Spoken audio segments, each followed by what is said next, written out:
will show you my Lego boat. Right here, I made it. And it floats, it get no water inside. I'll show you how to make it so it don't have water inside, okay? You need to build like have some flat piece like these flat right here. And need something cover right here. I think you already know. And if you add only just about these right here, we'll get some water in it and sink it.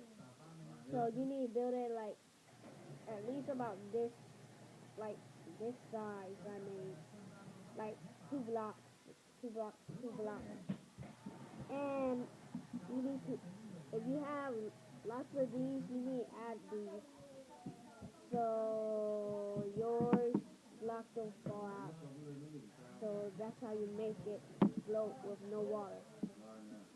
When the first time I tested out, it float fine. And this, it's like a slide for a Lego man. Let me try my Lego Ninjago. Wee! Ah! I'm okay. Like, yeah.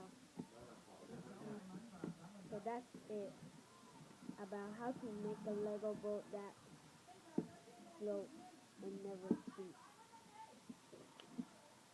That's some steps to know how to make the boat just like these. This will never sink. It's good. It's really good. So, sign